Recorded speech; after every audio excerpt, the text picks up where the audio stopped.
There were a few times where I felt like, okay, Randy's down there. I may as well just throw it as high and far as I can, and I know he's going to go get it.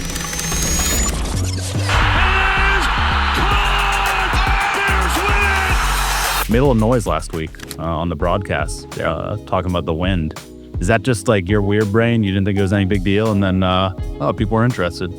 I think for me, I've always had an infatuation with learning the techniques and fundamentals of throwing and how to throw a great spiral. And I think playing in the Northeast for a lot of years, there was always wind, weather, elements, rain. So you had to learn how to really be so detailed with your mechanics and your timing and your sequencing in order to direct the ball where you needed to go, because we weren't in a warm weather climate all the time. I wasn't in a dome. So the more precise that I could be with all the things that I can control, the more accurate I could be. And one thing I understood was how important actually the point of the ball was. And, there's always a lot of friction when you're throwing into the wind, and opposite, when you're throwing with the wind, it can be sometimes hard to control as well. So there were a lot of nuances and you had to learn those things over a long period of time. But I tried to really dial in my technique in the off season so that when it came time for the prime time and everyone was watching, I was probably as comfortable and as confident as I could possibly be in those situations. How many times the famous saying is, okay, someone's down there, right?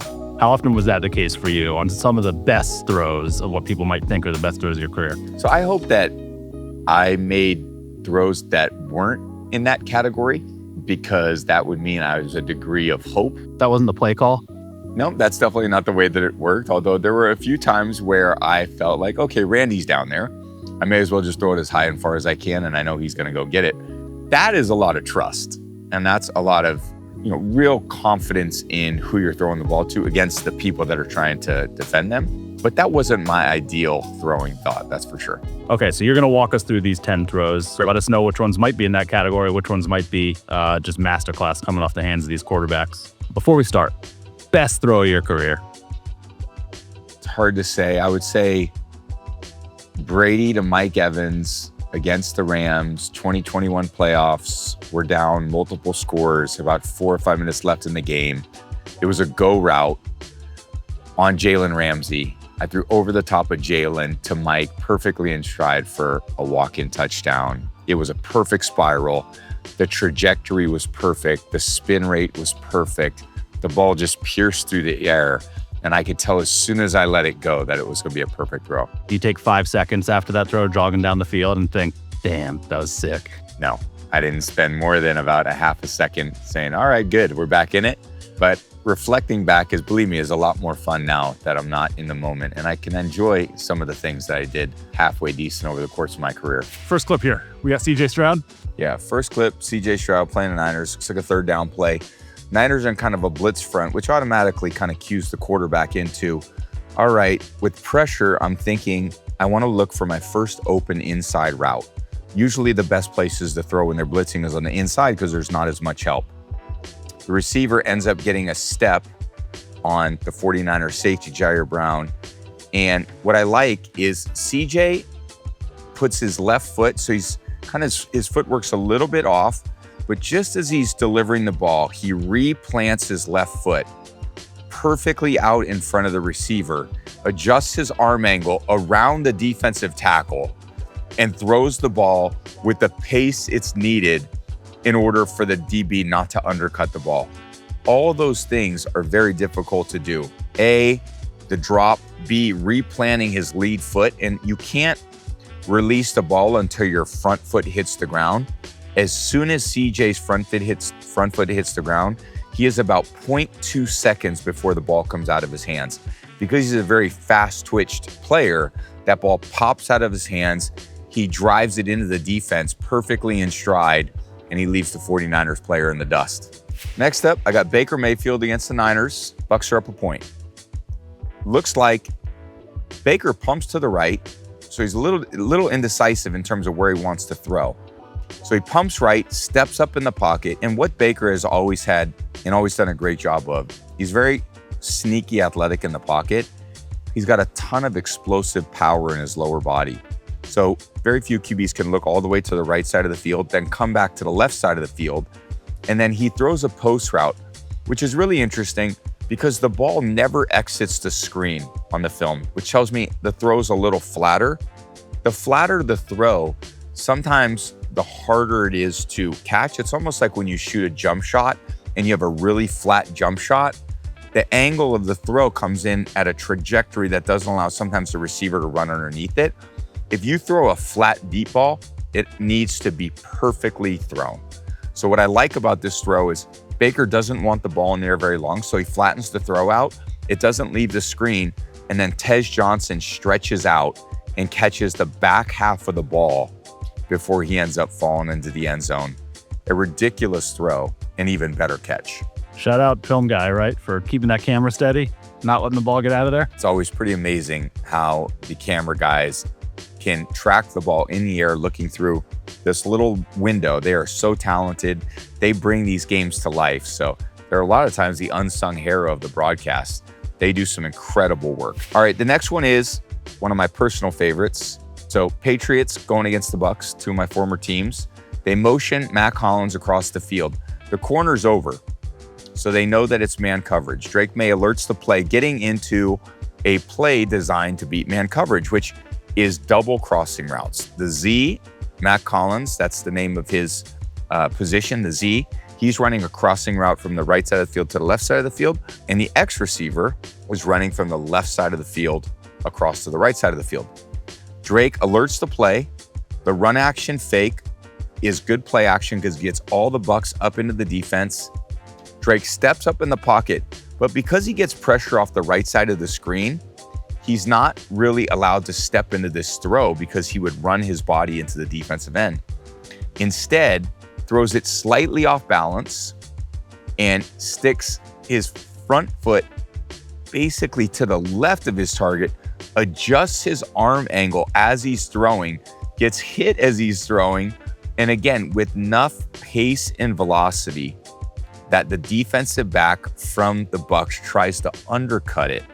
And the worst thing for a DB can do is try to undercut a pass and miss it. Because once the receiver catches it, he's already got the defender stacked, and then it's a clear path for Williams to the house. It's a great throw by Drake, perfectly on time, under pressure. That was one of the best throws of the season. Okay, back to Drake May. He's on here a few times. Against the Bills, 2nd and 9, rolls right, points the coverage downfield to Stephon Diggs, and then on the run, Stephon Diggs makes a great catch. On the sideline, what he did was, this is what you call a second route. You run your initial route. Once you see the quarterback scrambling, then you adjust the route. He basically has an outcut.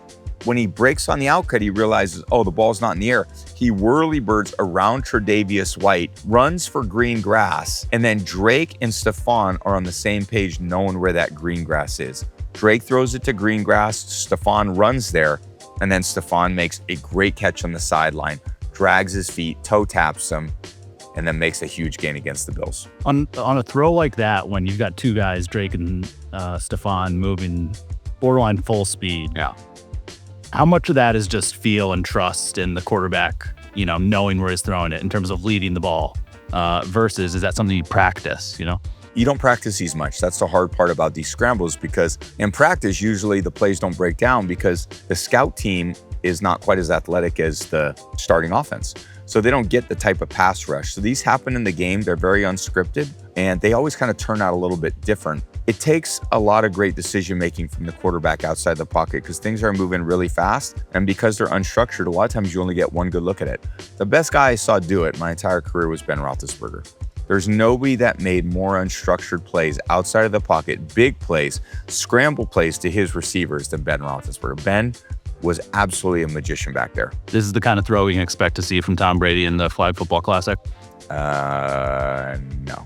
Okay, so now we're going to go to Stafford to Puka Nacua on the no-look pass. Okay, so Matt's playing at Seattle. He takes the snap. He's looking all the way to the outside, but in his mind, he knows that if he can look the coverage outside, then he could throw the ball inside. So Matt told me at one point, I said, Matt, how did you start developing these no-look throws? He said, Tommy, when I played with Calvin Johnson, everybody in the world knew that's where I was trying to throw the ball. So I had to learn how to do different things that could disguise my intention. So one thing I learned to do was I started to look right to throw left or look left to throw right in order not to draw any extra coverage to Calvin. But the fact that when you see it come up in the game, and he executed consistently over time.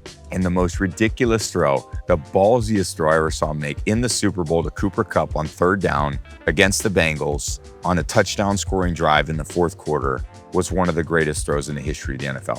All right, at number 3, we got Buffalo Cincy. Buffalo at home.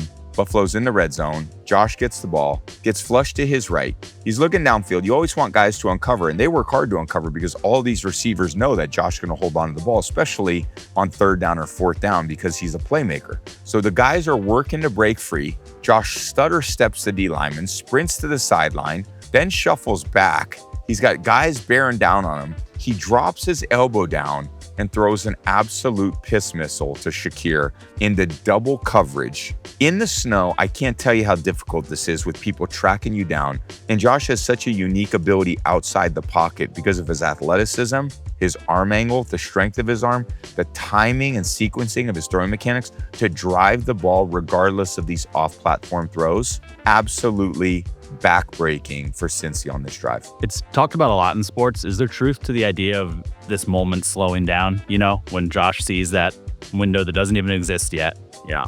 Is it in slow motion? I think for guys that have the ability to process information outside the pocket and that can have that type of play speed, it probably does because he's operating at a faster level than the guys that are chasing him. So I'm sure with he's out of the pocket, he feels extremely comfortable. And look, when you get out of the pocket, you have good vision. There's not a barrier in front of you as you kind of look downfield to try to throw. All right, number 2, early in the season, Chargers, Broncos at SoFi. He motions Keenan Allen out of the backfield, looks downfield, takes a good healthy drop. Bo Allen breaks free, flushes Herbert out of the pocket to the left. Now, the hardest thing for an NFL quarterback to do is roll to the left, drop your arm angle with someone on you, put enough velocity on the ball to drive it through the defense, and enough accuracy to make it right in stride. Unbelievable play by Herbert, shedding a tackle, tucking the ball, untucking the ball, getting hit while he throws it, and then throwing a ball at probably 55, 58 miles an hour, running to his left. A 30-yard throw on the run, rolling to his left after he breaks the tackle, tucks the ball, untucks the ball, and then rips it for a touchdown. One of the most ridiculous plays I saw the entire season. Number 1, and let me just preface this by saying this is one of the games of the year. I was at... Little bias, yeah. But I don't disagree. Let me explain why I'm biased. I was at this game. It was back and forth. The Packers defense was awesome on this day. They played their ass off. They shut down the Bears offense for most of the game. The Bears continued to be the team they were, so persistent in their approach. The Bears get the ball in overtime and they get to about the 50-yard line. You call these plus 50 shots. Whenever you get around this area, you still have enough field where you can really stretch the defense. And if they don't cover deep, you've got a great opportunity to end the game on one throw. So they run a basically play action bootleg with the quarterback waggling, but he pulls up because it's not a bootleg. They're actually throwing like the boot with the post coming back across the field. Caleb sees it. He launches the ball from his own 45-yard line. Keep in mind, it was about 15 degrees out and there was about a 20-mile-an-hour wind. The longer the ball's in the air, the harder it is to throw it accurately and the harder it is to catch it. DJ Moore gets a step on the corner, Keyshawn Nixon, and Caleb throws it back across the field, 60 yards in the air. It was an absolutely perfect throw. A-plus throw, a moon ball for a walk-off win in Chicago. My partner KB, if you haven't heard it, go listen to his call. It was insane. One of the most insane moments he and I have had in the broadcast booth. On the fake, Williams looking downfield, launching downfield, going for it all! It is caught! Bears win it! What a way to end one of the games of the year. Okay, last question. A lot of arm angle going on here, a lot of whip. How much recovery the next day you think these throws are taking? How much body work's required to get it back to 100? I think all these guys are pretty young. They're probably not in the body work phase as much as probably I was. And they're so whippy and explosive. There's probably not a ton of stress on their arm. And I would say most of these guys have really good technique. So I believe they do need a lot of maintenance over a period of time. And they're going to learn that as they go. When you're young, things tend to heal pretty quickly. Although when they get older, they're going to need a little more maintenance on their arms in these situations.